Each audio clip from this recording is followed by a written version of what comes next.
Good morning. That was pretty good. I think you can do one more, though. I want to hear the folks on Zoom, too. Good morning. Good morning. Perfect. I am the Reverend Bill Lyon.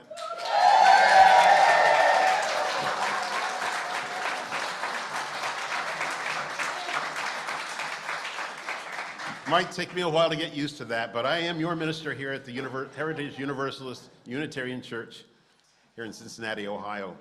We provide a place of real community and acceptance, no matter what your theological beliefs, your national origin, your sexuality, gender expression, or ability. In fact, whoever you are, wherever you are on your journey, your true self is welcome here.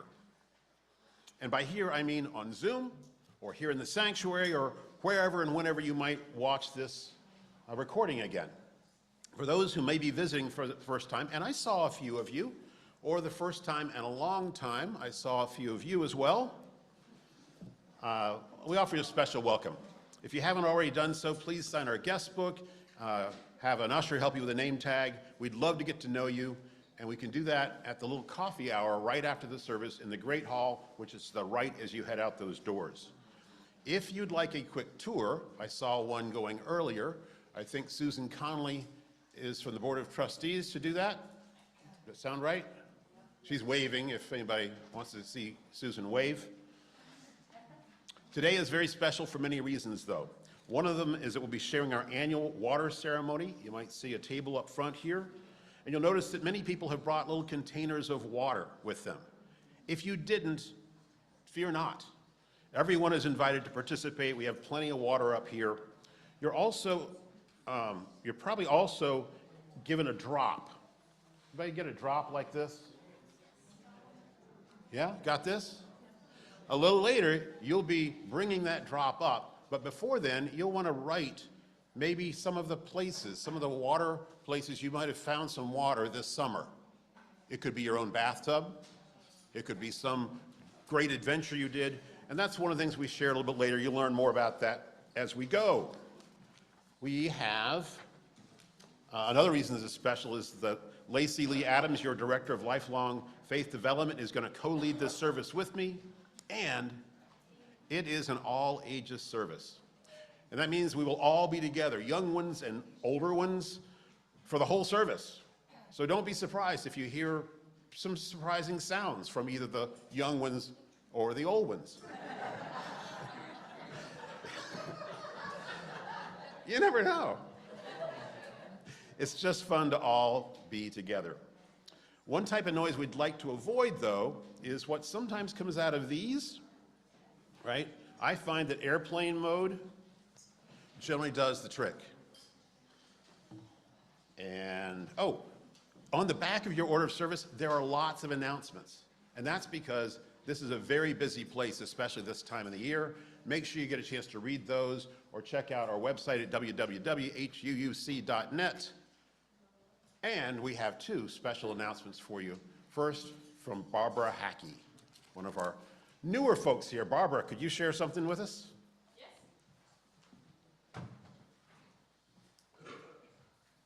Hi, everybody. My name is Barbara Hackey. I am a relatively new participant at Heritage Church. I am helping coordinate the volunteers for our Fall Fest this year, which is next Saturday, this Saturday. We had all summer to look forward to it, and now it is here. Raise your hand if you are planning to come. Excellent. I don't want anybody to worry. There are plenty of opportunities to still volunteer if you haven't already. Right now we have a gorgeous group of people who have already volunteered, but those people have tended to volunteer for several slots. So they are working tickets and a game booth and the haunted trail and everything else. So we'd like to lighten their load a little bit if possible, or at least have a little bit more people come. There are two flyers that you're gonna see around church campus today. They look like this. There is a QR code on each of those, so that will take you to the sign up if you would like to do that electronically, or if QR codes scare you. I am going to be in the Great Hall with the printed out sign-up sheet that we can do it analog style. And if you already have volunteered, please come say hi so that I'm not a stranger bossing you around when it comes to Saturday. That I have. Thank you very much to all of those who have already volunteered. And even if you are planning to come and just want to, like, manage a booth for half an hour to an hour, that's great. We want as many people involved as possible. So come say hi and thank you so much. We especially need people to be on the Haunted Trail, which is a really good gig for our older teenage crowd to do if they want to scare the little kids, which is always fun. And and we need some more LED lights for decoration. Even if you can't donate your time on that night, if you'd prefer to donate some of your home Halloween decorations, get them out early for the day and bring them and let us use them for the day, that's great too. So let me know. We'll see you afterwards. Thank you so much.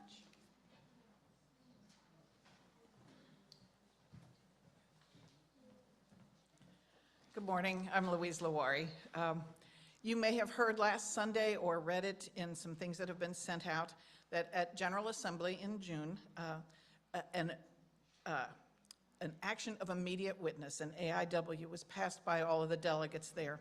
And it is a call to action for every UU congregation to respond to the national events of our day that are counter to our principles and our values.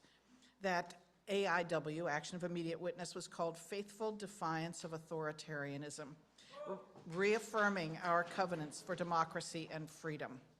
This is a really important time for all of us in our nation right now, and as Unitarian Universalists, we're all called to step up, and here at Heritage, this is our call to do this together. So the proclamation calls on UU congregations to do two things: to pass a resolution and to form a team.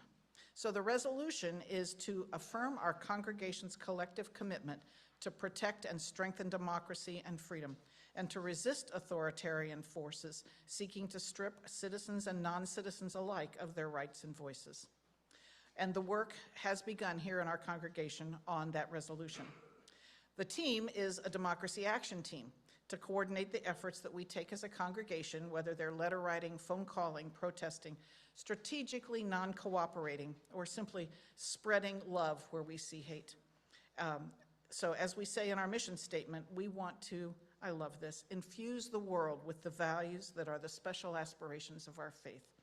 And we want those actions to to be able to show those to the world, who we are and what we stand for. So to kick off these two efforts, last Wednesday, 25 of us, 25 Heritage friends and members, met on Wednesday to start the process. So we wanted to let you know what to expect going forward. The resolution team will be publishing a schedule of listening education sessions in the next couple of days so that you have the opportunity to share what you believe that our faith needs to do to respond to this rising authoritarianism. We're seeking the guidance of the board as well as we develop our Heritage resolution together. And we have a hope to finalize the resolution before the holidays. In the Great Hall, we'll have some packets that have the text of the AIW, of this action of immediate witness. It's really beautifully written, but I'm going to ask Martha to put that in the Heritage Connection when it goes out tomorrow, so there will be a link for you to read as well. The Democracy Action Team will be creating a communications system to share all of the ways that you can be involved. There are so many, well, not all of them, because there are so many different things that different people are doing, but trying to coordinate those efforts in some way, posted on the website or on a Facebook. I'm not sure how those will go. I'm not the communications person. And that will begin today again, because some of the folks from the Action Democracy team have created at least a starter handout of things that are happening in this area that you could be part of, or organizations to link with.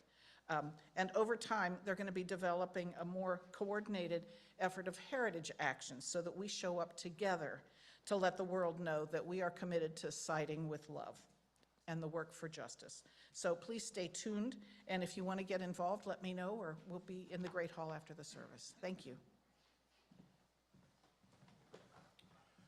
Thank you, Barbara, and thank you, Louise. And now I'm going to invite Lacey Adams to come up and call us to worship.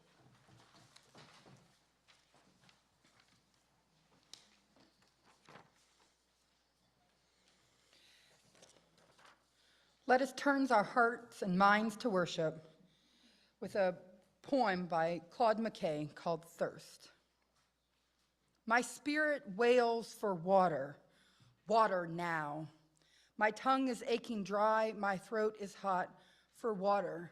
Fresh rain shaken from a bough, or dawn dews heavy in some leafy spot. My hungry body's burning for a swim in sunlit water where the air is cool, as in Trout Valley, where upon a limb the golden finch sings sweetly to the pool. Oh, water, water, when the night is done, when day steals gray-white through the window pane, clear silver water when I wake alone.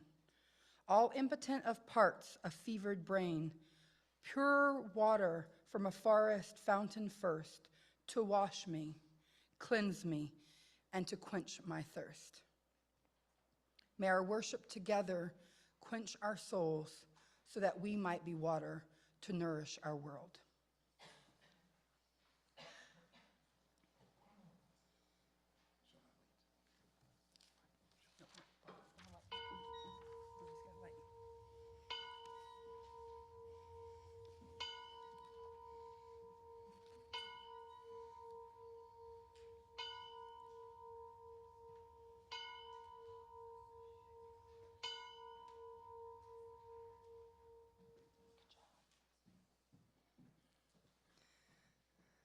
Now let us join our voices together in song for our opening hymn, There's a River Flowing in My Soul. Stand as your body is able. Sherry will play for us, and the words will be up on the screen.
As we join together in our covenant, by this covenant we affirm that love is the spirit of this church, the quest for truth is its sacrament, and service is its prayer, to dwell together in peace, to seek knowledge and freedom, to serve humankind in fellowship, to the end that all souls shall grow into harmony with the divine.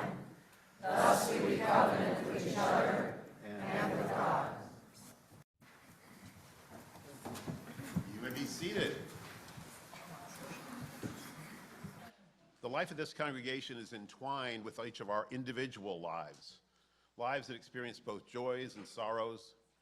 So we set aside time to invite folks to lift those up, knowing that a joy shared is often magnified, while a shared sorrow can sometimes can lighten the burden.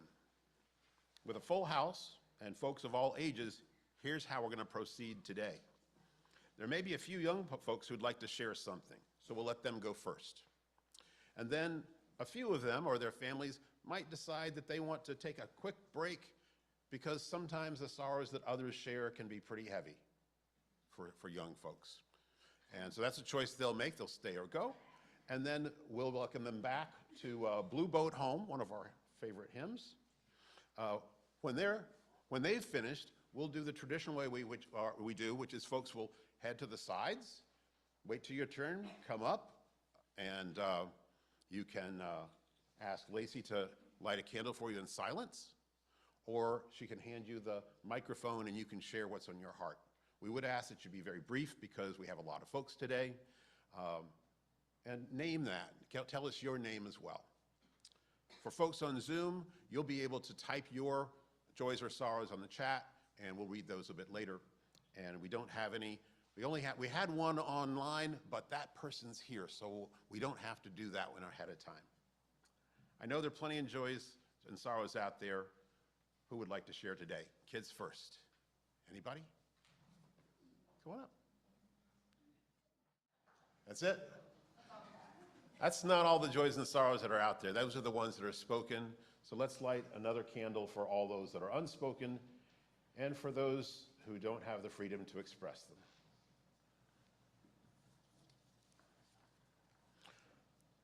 And when I suggested that you would hear Blue Boat Home, for the families out there, you won't. You're going to hear the choir, our choir.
Good morning. I'm Erin Walzewski, and I'm here to talk about sharing our abundance. One of the cool traditions of our church is that every week we give away 100% of the offering that we collect here in the sanctuary and on Zoom through the link, not for our church, but for a nonprofit that connects with our message or with a timely event of the day. And as you all know, today our theme is water. So by a show of hands, let me know, when you turn on the water at your house, are you the kind of person who can get clean water every time you turn on the tap and you know that that's something you can drink? All right. What about outside your house? If you turn on the faucet outside your house, is that also clean water that we're spraying onto plants and trees and bushes and making all of those things grow? By a show of hands, how many of you really don't have to think about the cleanliness of your water because it's just something that happens automatically? We have abundance when it comes to water. Just yesterday, my daughter went to a water-themed birthday party where little girls put on swimsuits and played in a sprinkler and did a slip and slide and had a water balloon party where they fought each other with water balloons and got soaking wet. We have abundance when it comes to water, but I think we all know that it's not like that everywhere in the world. And one of the places that's missing clean water right now is in Gaza. The situation is dire and it's causing people to die. Lack of access to clean water is a real problem, and it's something that causes death, disease, malnutrition, all sorts of things. And one of the problems here is that there's a lack of infrastructure for water as well. So people like to say that water and electricity don't mix, and that is true. Don't try this at home. But one of the things that exacerbates problems with access to water is the lack of electricity, because electricity is used for desalination and for water pumps. So when there is no electricity, there is no desalination, and there are no water pumps to bring water to people. So humanitarian aid groups like the one that we're supporting today are trying to bridge that gap through things like water trucks. To be totally clear, water trucks are not a long-term solution, but you can look right at the top of your order of service. There is no life without water. So the best thing that we can do sometimes is a short-term solution to bridge to something longer-term later. So as you think today about what the role of water is in your life and the ease of your access to clean drinking water, I hope you'll consider sharing some of that abundance with our recipient today, the Clean Water Project of Gaza. If you're on Zoom, the link will be in the chat, and we will collect money here among our abundance. Thank you.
Thank you for your generosity. May these bring water to those most in need.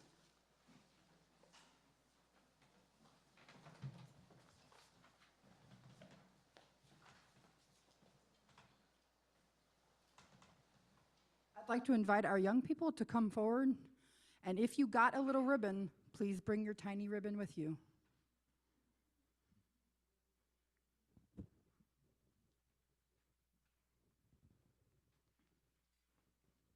All right, ribbon, ribbon, ribbon. Good job, y'all.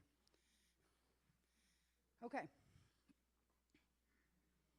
Would you be surprised if I told you that a vast majority of the planet is water?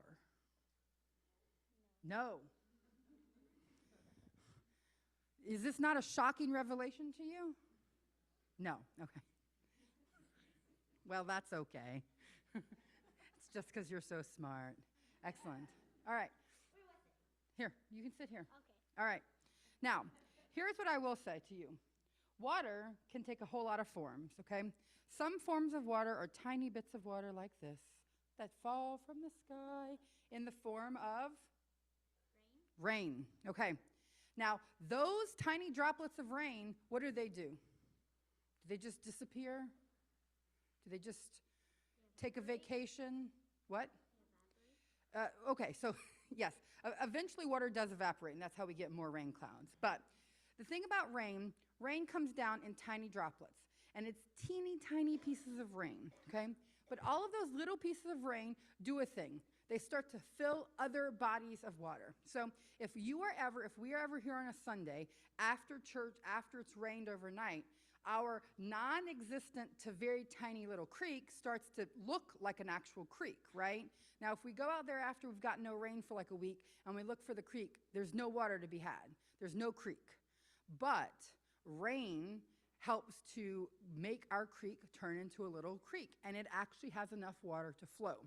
That can't happen unless we have all the tiny pieces of rain, okay? So little pieces of rain join together to make something bigger. Now, all of those creeks are in themselves connected in a way. Tiny rivers and creeks spill into larger rivers. And some of those rivers are small enough that you can see across them, and some of them, if you were to go to the Mississippi River, would be so wide that you couldn't see the other end. And those rivers go into lakes, and those lakes go into oceans.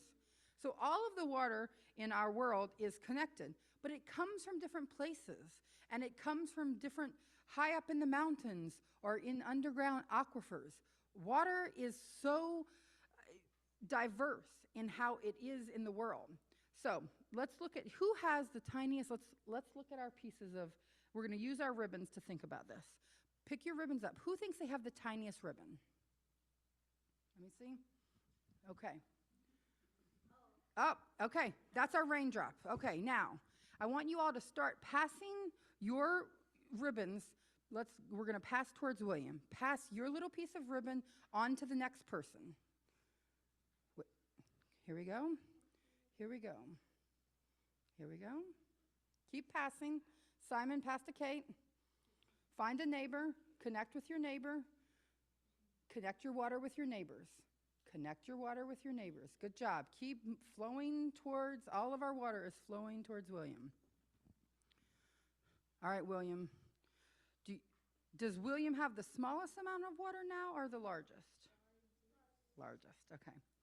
The water of our world and the oceans of our world requires all of these rain, these aquifers, and these rivers to flow deep and wide like that. So it is in our community. All by itself, William had this tiny piece of water, but now it's a tiny waterfall. And into that, we would add, pull it, pull. Look, there's more. Wait, there's more yet still. Wow. All right. Oh my God, how much do I have? It's so, you're going to take this edge, stand up. Now flow this to Jack. Jack's going to stand up on that end. All right, so, now, everyone get on this side. Everyone get on this side. Now, We're going to make a tiny river, and I want you all to flow underneath the river. So as you go back to your seats, you all can remember that you all are each a little piece of a much bigger ocean, and that's an important part of how we have impact and power in the world, okay? All right, flow. Woo, yeah. Woo. It's like the wave, but in a ribbon. Okay. Now, everyone go underneath it. Underneath it. And back to your seats. There we go. Yeah. You keep those for me, will you? Now we can stand and sing Blue Boat Home.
Seated.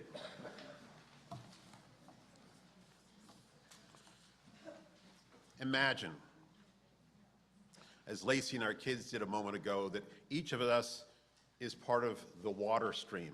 We're each a stream or a creek. We're basically all made of the same stuff, water molecules. 2 parts hydrogen, 1 part oxygen, if my chemistry from high school holds. And still, each of us is unique. We all come from different places, follow different paths. We carry our own stories. An Appalachian creek like mine may have meandered slowly and quietly along a country road. Yours may move cold and swiftly from a snow-capped mountain.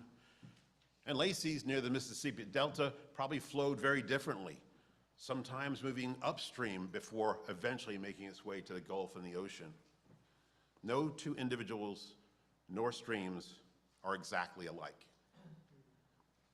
I find beauty in water, especially moving water. It's one of those little mesmerizing little miracles that just I can't explain. But you see, streams and creeks weren't ever meant to just be alone. They're destined to join with others, forming more life-giving, deeper bodies of water. As you probably know, we draw on a variety of wisdom sources here, including the Jewish writings known as the Ketuvim. Here's a line from Ecclesiastes, chapter 4, verse 9 through 12. Two are better than one, because they have the good return for their labor. If either of them falls down, one can help the other up. But pity anyone who falls and has no one to help them up. Also, if two lie down together, they will keep warm.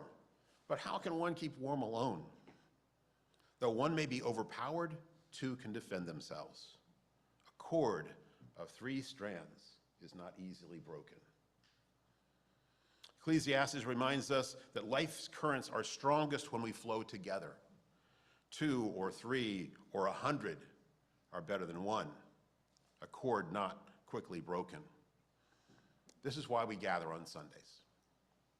It's why we regather in the fall. We are better together. In a few minutes, we'll be celebrating our ritual that's now 45 years old, started in 1980 at a UU Women's Conference. The water communion or water ceremony invites each of us to pour a small amount of water into a common bowl. The water symbolizes our sources, our experiences, and the commitments we make to one another. This is one of our most sacred annual traditions. This ritual at a place not known for rites and sacraments like some of the other churches in Anderson Township. And it's fun too. It's both seeing all those new faces and familiar faces, seeing how some have grown more than 2 years in a single summer. I noticed that when some of the kids were up here. Getting a glimpse into how we passed our summers and where we gathered our water. I've been anticipating it all summer long. And it reminded me of a story. It's a story of 2 seas. They're both located in the Middle East. Can you think of any places in the Middle East? Can you name any places in the Middle East? I heard Gaza, I heard the Red Sea. Any other places? Oman. What, Oman? Yeah. Jordan. Israel. In the news a bit, right? Qatar, Palestine. So this takes place, these 2 seas are located in those basic areas.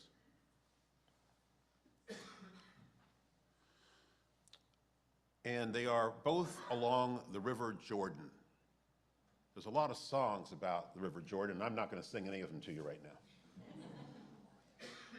Here's the River Jordan. Here's the river, yeah. At the top is the Sea of Galilee. Down below is the Dead Sea. We call them seas, but technically they're both lakes. We're not going to worry too much about that. What is important is that that same river, the Jordan, flows into both of them. But they are very different. This is the Sea of Galilee. It's a vibrant place. It hosts many species of fish and waterfowl. The land around is lush with vegetation and thriving communities. And whether you personally believe that Jesus walked on water there, it is a magical place. In stark contrast, 88 miles south is the Dead Sea. The Israeli West Bank, including the state of Palestine, whether it's recognized or not, is to the west, and the nation of Jordan forms the eastern border. Perhaps you can already see why it gets its name. It's inhospitable for most species. Technically, the Dead Sea is a landlocked, hypersaline lake. It's almost 10 times saltier than the ocean. Have you ever gotten ocean water in your mouth? Yuck. But it's 10 times yuckier. But why? Well, the Sea of Galilee receives the flow from the Jordan, but it also releases that water back to the river on the other side. Not so the Dead Sea. Water flows in, but it does not flow back out. It can only escape through evaporation. And over time, this hoarding of water in the Dead Sea has made it stagnant and ever saltier. Life flourishes when we are both giving and receiving, and when they're balanced. Both are necessary for streams and lakes, for individuals and congregations. What this means for us as individuals is we are at our best when we can find balance between receiving and giving. Or stated differently, between taking on and letting go. I wish I could say that I always get that right. I do not. When I give too much or try to do too much, I can sustain it for a while. We all can. I mean, there are times when we have to, and I'm looking especially at some of the parents of younger children out there. But if we don't find ways to recharge our batteries, to rehydrate our bodies, and to nourish our souls, the natural consequence is emotional or spiritual drought. When I'm drained from obligations, from concern for others or for our world, I need to take time to notice the abundance around me. What abundance? Well, how about for starters, I have access to clean drinking water. I have people who care about me. I have a spiritual home where I can show up as my true self.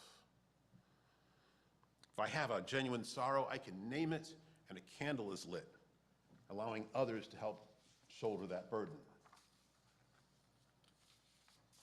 Not being willing to accept gifts freely offered from another or from the universe can limit us.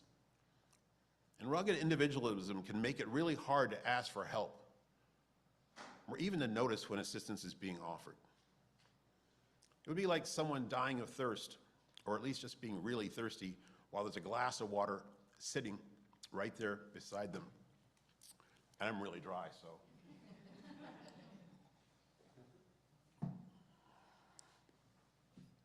Thank you, Universe. In this faith community is a drinking well for those who thirst. Those who came before dug the well, and we all maintain it through our shared ministry. When you're thirsty, come and drink deeply. And when you're able, help tend the well. There's another side of the equation, though. What about those times when we resist letting go? Maybe we're hanging on to old habits or beliefs or ideas about the way things used to be or are supposed to be. How do we let go of them? I'm looking around to see if we have any experts on this in the room. Anybody in junior high? Got a junior high over there? All right. So, Jack, can I ask you a question? Yeah. All right. You remember when you were, say, in, what grade are you in now, Jack? 8th grade. Remember when you were in, say, 3rd grade? A little bit? Oh, yeah. All right, so did you study the same things or in the same way back in 3rd grade that you do now? No. Did you? It was a pandemic. Did you have fun in the same ways back then that you do now? Yeah. So what? Because of the pandemic. And you let that go, right?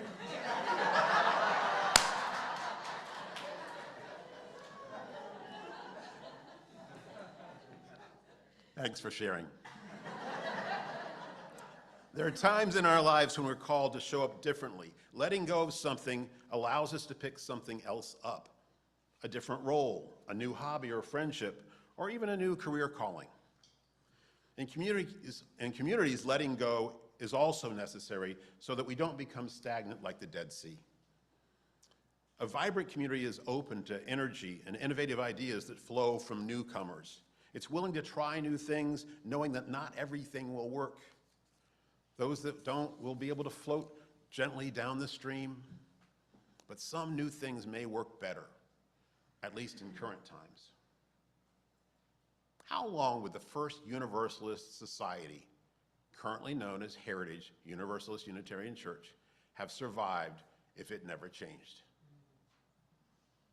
Certainly not 198 years. Ministers and congregants have flowed into this church, stayed a while, and drifted away, one way or the other. Yet some part of them remains. A few lingering water molecules at Heritage Sea. Like Unitarian Universalism itself, this congregation remains relevant because of the flow, because it's not stagnant. It welcomes and celebrates diverse gifts that each of you bring: wisdom, energy, life experience, time, talents, and even a few shekels of your treasure. Pluralism is not about sameness. Streams do not lose their character when they join the river. The Galilee does not forget its source when it gives forth. Rather, life thrives when differences converge and when gifts flow freely in both directions. For us to remain resilient as a community, as we have for 198 years, and to grow in the vibrant community that we are called to be for that wider world out there, we must allow the flow. As we celebrate the start of a new year and a new shared ministry, we do this together, let us ask ourselves, what are we willing to accept, to give, and to let go of, so that our community continue to flow and thrive?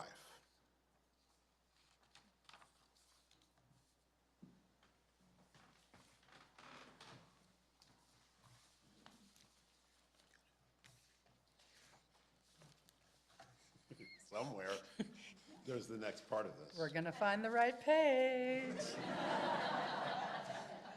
Or we'll make it up. You might not know the difference.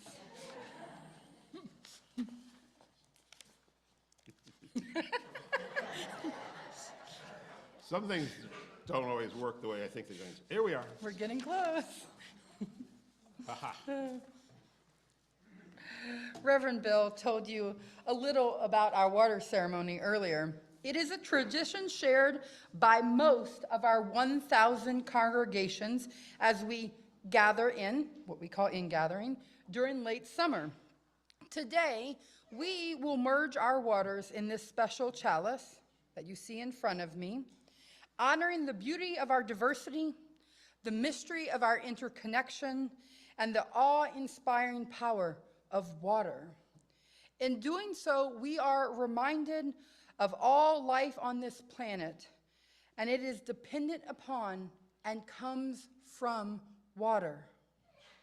We pause to reflect on the fact that just like the changing of the seasons and of church years, water itself flows through a natural cycle. It flows in the river, it rises into the clouds, and it falls in the rain. We remember as well that we too are part of that cycle. The water that we have collected this summer, the waters which we will be merging, is symbolic of our own place in this great circle, of the small but significant part that we each play in this great mystery. In merging our waters, we create a new water, what some among us will call holy water, which, after purifying by boiling, we will use in the months ahead to celebrate rituals and rites of passage in our community. With this water, we will dedicate babies. With this water, we will honor the dead. The smaller chalice you'll see up here contains a few drops, contains what remains of the holy water that we collected last year, and we'll add a few drops to the larger bowl. This symbolizes the importance of the past and all those who came before. After the service, during coffee hour, you're welcome to join me at our labyrinth, and there we will return the water to the earth, where it will sink into the sand, then float up into the clouds, and eventually come down once again as rain. In a moment, everyone in the sanctuary will be invited to come forward, whether you brought water with you or not, because we have extra, so all may participate. Each person or family will come forward and pour a small amount of water into the chalice to join with all the other small amounts of water that we bring today as our offering of love. When you reach the pulpit, please hand Reverend Bill the water drop on which you have written the location or source of your water. If you have not received this drop yet for this purpose, or if you still need a writing utensil, please alert an usher now. Okay.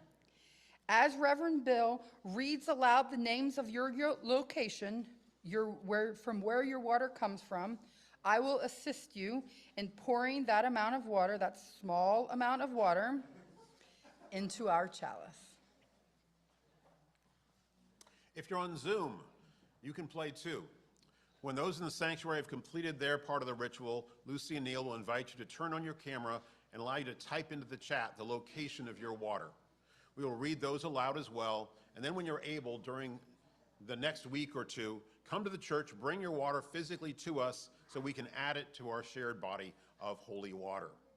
For those in the sanctuary, we'll have the choir go first, then this section over here, and then this section here in front of me. And we'll do it this way. Once you're to these areas, you go out to the edges just like we did for candles before, and come up and then return down the center aisle. If anyone has trouble making that, then you're welcome to come up and back the center aisle as well.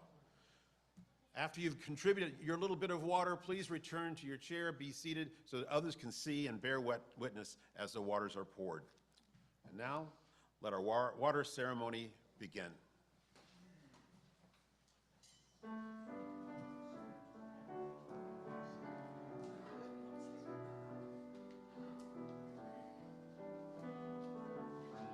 Spent lots of time here this past year, so this water is from very Michigan.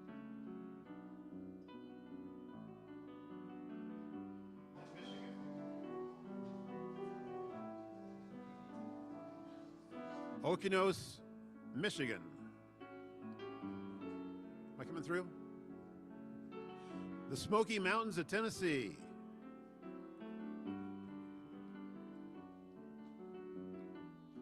My rain barrel and fish pond.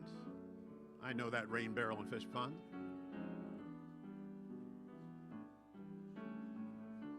Newport, Rhode Island. Rockford, Virginia, at the Southeast UU Summer Assembly or Institute. Hawaii and Alaska.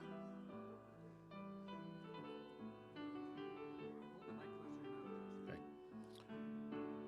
Nolden Beach, North Carolina, and the pool of our backyard.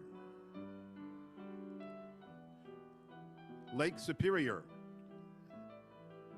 Munising, Michigan. An almost dry pool at Highland Nature Sanctuary.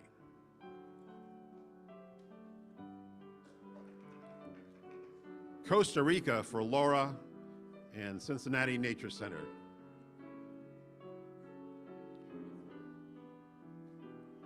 September, full moon water.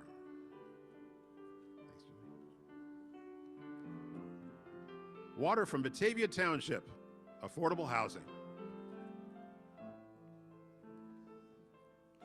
Wyoming Pool and Batavia Township.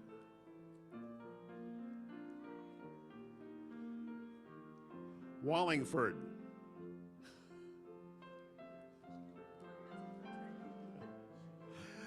A puddle.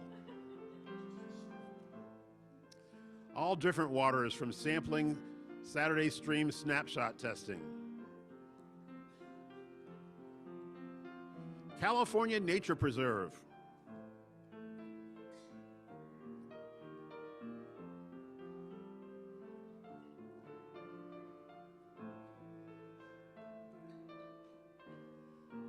Pennsylvania.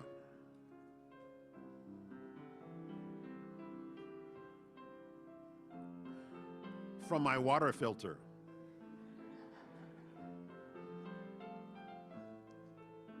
Lake Champlain, Vermont, and Poudre River, Colorado. Susie in Radford, Virginia, and my older sister's 40th wedding anniversary in Pleasant Prairie, Wisconsin. The Columbia River in Oregon.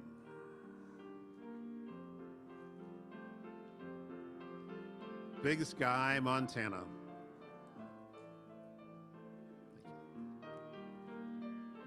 Water from my creative studio.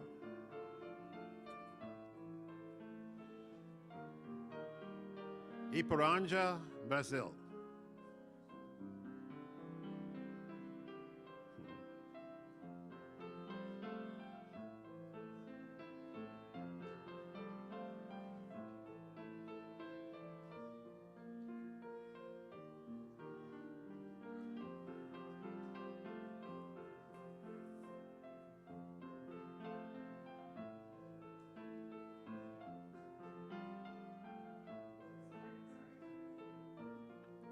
the Thames River.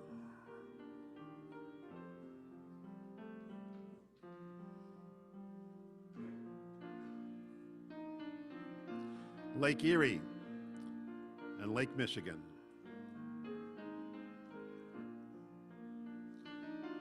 Filtered water from my fridge. We don't have to boil that part. Encinitas, California.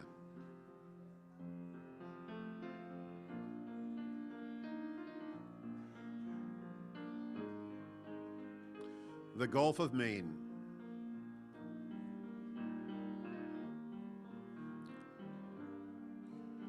Lake Michigan and the River Thames.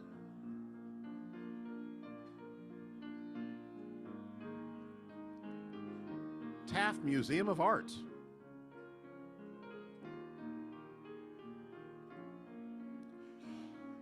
Green River, Paradise, Kentucky, in Muhlenberg County, and the Mississippi River at Memphis. Jensen Beach, Florida.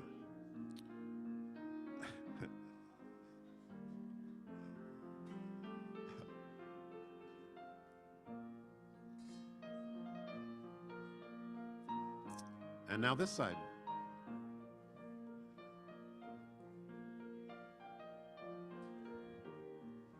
I'll come that way.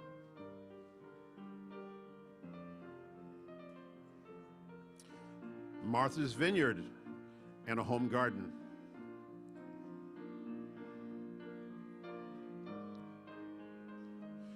Symbolic water from the homes of family. One in Mount Washington, and a son's new home in Seattle. Little Miami River. Okay. The pool from the apartment in Southgate, Kentucky.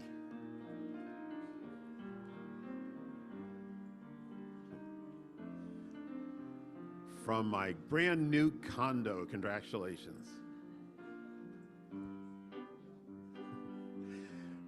From the broken lead pipe at our home in Newport, Kentucky. Now replaced with copper. The Caribbean Sea in Puerto Rico.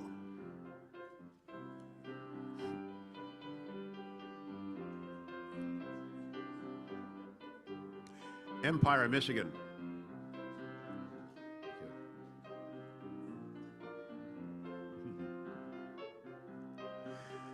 HUUC, because of another senior moment.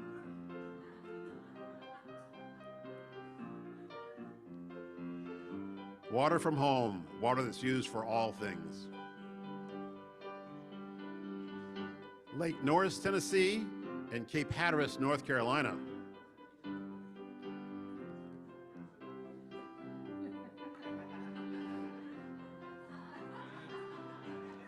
Quebec, the St. Lawrence River. Thank you. From our trip for the birth and adoption of our new niece, Caroline.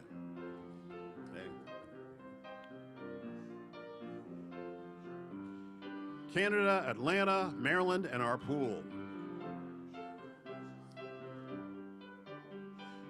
Jasper, Alberta, Canada. The Panama Canal.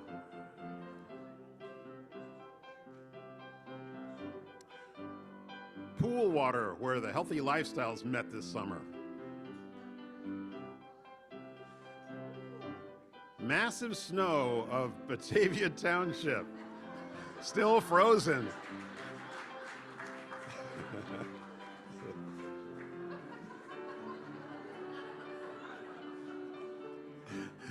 The kitchen here at Heritage. This one's compliments of the Cincinnati Waterworks.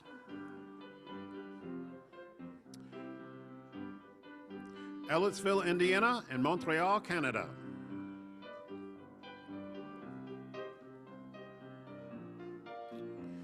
Beach Acres Park. the spring at Hope Springs and Hot Springs, Colorado. Lake St. Moritz in Switzerland.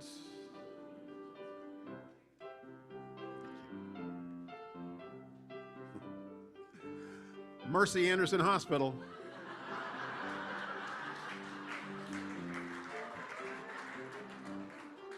Can't say they didn't give you something. The Salish Sea.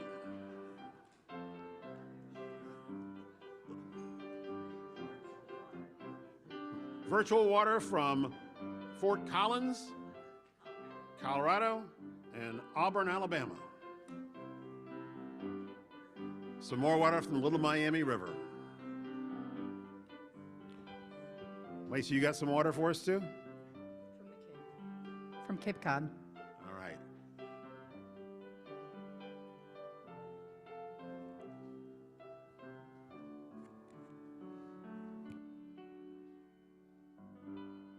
We've gathered and combined our waters as a symbol of our place in this community that we hold dear, and our place in this life, which we are briefly blessed to share. We've offered our gifts in faith that by sharing, we are made whole. Though the water now held in this chalice has come from many sources, may the unity we now witness in it be reflected in the life of our church and in the life of our wider community, our nation, in the year ahead. May this water serve to inspire us and uplift us as we use it to welcome new life, to honor lives lost, and to remind us to live our own lives more fully and compassionately. Please join me in the words of blessing for our water ceremony that should appear here in just a moment. I forgot. Oh, we forgot the Zoomers. We have one? You want to pop it up there? Are you? Okay, we're going to add Athens, Ohio from the Zoom. Thank you. So all that water and all the water that we know is out there that didn't get named, we're going to bless that together with this blessing. Please read with me in unison. May this water be blessed. May this year be blessed. May this church be blessed. May our lives be blessed. May it be so. Amen. We get to hear one more time from the awesome choir before going away.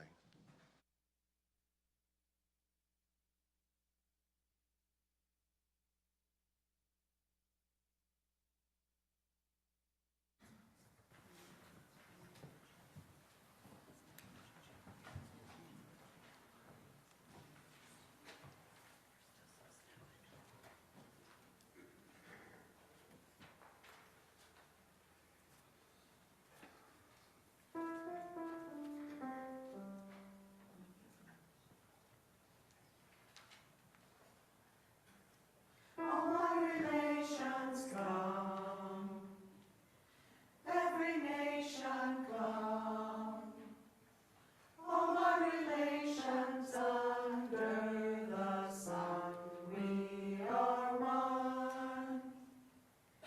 We are praying, come, we are praying, come, we are the song and we are the drum, we are one. We are the river, come.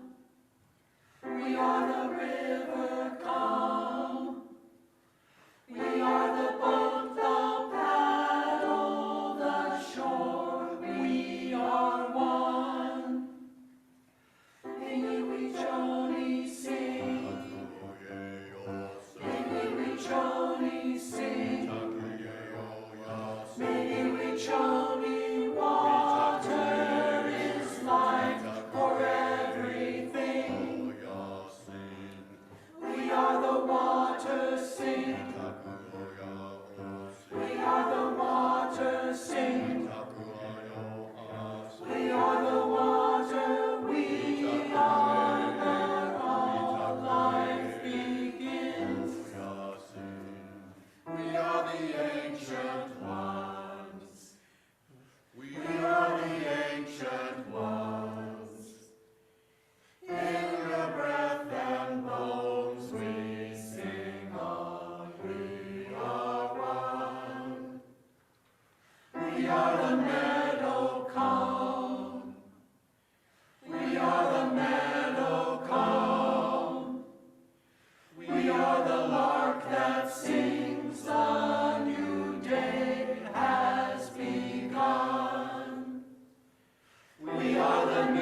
last year. I will be taking it out, and you can join me sometime during coffee hour, when we will go and pour it into the center of the labyrinth. For now, though, I just want to tell you how wonderful it is to be here, for you to welcome me to this new ministry, and for us to learn how to do church together, right, Ruby? Awesome, awesome. May this water and the waters that we've gathered this year bless us and this year. May it help us, remind us to both receive and to let go when we need to. And may it help the spirit of life that is the spirit of this church get about the business of healing our world. Amen.